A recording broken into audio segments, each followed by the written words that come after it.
leakage in terms of energy and heat has got to be bad. Why would we put up with it if we think, oh, we're still heading to net zero? And this is what we touched on earlier. You can't have one without the other.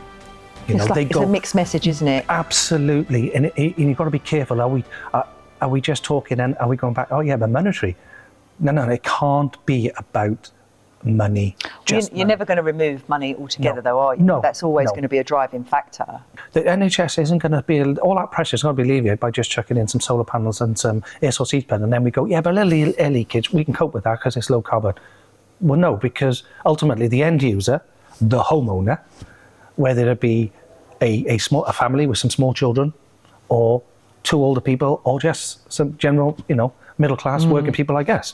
It doesn't matter. No. Ultimately we are responsible as responsible suppliers, manufacturers, whatever, all of us in this game. It's right from government, those 630 people he kept mentioning, that's the people. They have to understand it's about the homeowner, and they have to have a healthy home. We give them a healthy home, which with the right mixture of solutions for each individual property. It's like, treat it like a patient. You go to the doctors, me and you can go to the doctors, you can't treat us the same. So we have to treat the house in a very similar way. It's a patient, and unfortunately, it's an ill patient that's got symptoms, whether it's damp and mold, whether it's freezing cold, whether it's leaky pipes, whether it's heating systems are not working properly. Ultimately, we have to treat the root cause, and the effects, the loss of heat, will start to go, and then we can create it more efficiently by adding in the others. And I think, we can't, there's nothing's acceptable. Leakage in any way, shape or form in the 21st century can't be acceptable at any level, surely not. Nothing will be perfect, but surely we must be able to get a group of solutions that work best for the homeowner. That's kind of the way I think, and maybe I look at it too simplistic sometimes.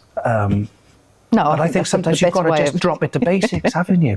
Like you said, ultimately, from a Swip point of view, you and I out there as a BDM, we have a responsibility to give best advice, best solutions, and help these people.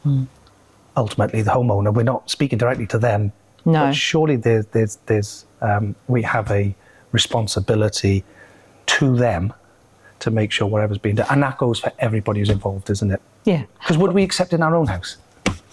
Well, and I think that's a different subject altogether, isn't it? Because that takes you down the road of, are you in fuel poverty or are you not? And if you are in fuel poverty and you can apply for funding, then you can be lifted from it.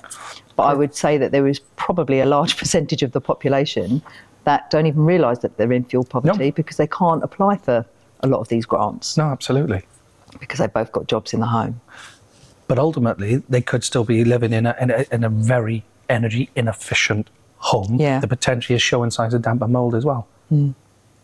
It's a minefield, and I think there's a lot to be done. Did you notice that the buzzword at the moment now is collaboration? Collaborate, I know. It's going to get to the point where it becomes overused and then it loses its strength.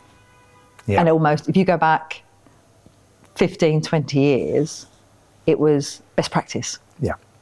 So for me, it's all about getting our ducks in a row and making sure that when we say that we are a responsible system designer, that we put our money where our mouth is. We follow it through with all this technical compliance. And that we make sure that we educate every part of the chain, which I don't think happens enough. As in, there is, assumption, really, that everybody knows what IWI is, how it's going to affect the homeowner. A lot of the resistance to having IWI in the home is through lack of education. They don't know. They don't know what the benefits are going to be. No. So I think some of the work that we're doing in marketing to create videos that we can hand out to our partners within the industry, so that they can then show the homeowners on the domestic side, this is, these are the benefits that you're going to get from this. Is actually what's going to happen. This is the process. These people are going to come into your homes, but they'll take care of your property, and things like that are really important. Why is it so important that there isn't an air gap? Or why is it so important that there is an air gap? When it comes to ventilation strategies and things like that. there needs to be an education piece. We all work in silos anyway, but it becomes even more insular when there's so many different touch points throughout the industry. Yep. You know, in that room alone, there was probably 12 different stakeholders do you know what I mean? Throughout just retrofit alone. No, absolutely. And many would probably look at our area and think, well, it doesn't affect me. I don't get involved in fabric. Right. That's right. But indirectly, we do affect them. It's a chain, and we all interlink, we all interlock, and we all affect. It's a snowball stroke domino effect. One thing's go wrong, it can affect everything, because, like you say, if the fabric isn't quite right, if there's damp and mold, if there's no ventilation, what's the point of the air source heat pump? What's the point of the solar panels drawing in all? They're all great in their individual units, but collectively, and I know the guy is holistically so much, but he is so right. He is right. Yeah. You have to look at the whole thing, not just in an ideal world, they all work together. They do, and you've got your heat networks that can. So the technology is there. We don't have to invent. Yes, we can tweak some of the technology. We can use things like hemp. We can have better stuff, better environmental friendlies. I completely agree with that. But the essence of the technology and what it's looking to do it's been there for a very, very long time. Yeah. It just improves efficiency over time, most of this technology. I just wonder whether there should be some kind of directive that ensures that as a supplier, whether it be of materials or solutions, there is an obligation on you to, a bit like a box of paracetamol, right? You'll get a leaflet in that box that says potential side effects. Absolutely. We almost need that for every solution that's available in retrofit. So this is the solution, but in a case where there is a cavity or there is something else within that house type or building that could affect that solution, I think we need to be upfront and say, in this situation, this is probably not the best solution. You need to speak to A, B, C. And I don't think there's nobody, there's no governing body that kind of polices that at the moment. As system designers, there's no one policing us, and I think that we should call for that. I think we should be policed. Let's not hide. Let's be out there. Let's be in the forefront of it, right in the public eye. And I think this is where the public need to understand. So it's all right for us being in sales, being in construction. We understand not everything, but we'll understand certain aspects and slightly wider of our own remit. Yeah. The poor homeowner, if they've got nothing to do any idea of construction, they have no idea. We should have an obligation, and the market should have an obligation of the homeowner should be educated about their home, what ventilation means, what insulation means, what air gap, like you say, what underfloor could do, or why we're talking about this, and ultimately how we show them the diagrams where the heat loss goes, for example. Show them some little facts and figures. It's not dead accurate, but just give them a little understanding so they understand some of the conversations. They could potentially ask questions when the people arrive on site and do surveys or start to do the work. Because ultimately they might be paying, they might not be paying, but it doesn't matter. That's where they're living. So it could almost have a little library of or little toolbox talks type thing, whatever, to give them a little basic understanding.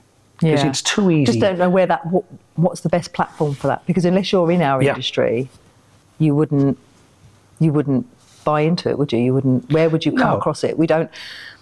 It's not the type of industry that advertises on telly. No, but you've got things like Swiga. You've got the cavity wall insulation version of Swiga as well, haven't you? Solid wall insulation, you've got the cavity wall insulation. There's going to be something about, through MCS, I suspect, about the heat pumps. Why can't we have a website, or like somebody like Quality Mark or Trustmark have a link with all this on, with some basic information for the homeowner. So the homeowner gets a link. So when you click on it, it says homeowner, and you click on it. Do you know what I mean? And there's just some bite-sized So that's one, but that's one audience, isn't it? That's the digital audience, if you like, that is au fait with a laptop. What about Mr. and Mrs. Jones of 70-odd, or like my father, who wouldn't touch a computer if his life depended on it? No, that's true. Where's the information for him? Do we go back to health? Should there be in GP surgeries, waiting rooms? Should there be education and information about insulating your home? And energy efficiency measures. How are you communicating this Yes. to Mr. and Mrs. Jones? That's right. And he said that was the biggest issue. Of course it is. How do we communicate it to everybody? Yeah. So I think maybe that taking it, again, as a system designer, you could argue, well, it's not our problem. Somebody else, we're just supplying the materials and the specification on how to build it. Why should we worry about that? But I think we have a duty of care to make sure that every part of the chain, right from, like you say, the homeowner or the building owner, is educated all the way through to the installer and in fact, insurance companies. Yeah. Because if they're not aware of what they're insuring and what's required, or the different tests that you're supposed to carry out, pre-checks and everything before installation, if they're not aware of it, how can they insure it? Well, no. And if they ask the questions, the homeowner probably doesn't know. No. It's a bit like the EPC, they best guess. It can't be that anymore, not in the 21st century. No. And the technology that's available.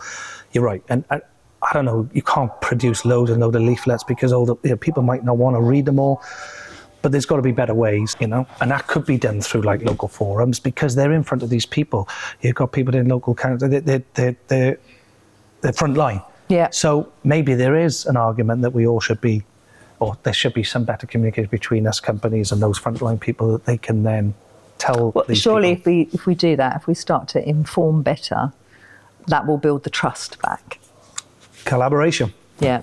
There it is. I don't think I'm going to hate that word though. I don't like the word. It's got to be a better word than collaboration. I was right, but I'm not sure that I don't think I like the word. Only because it's been so overused. I know.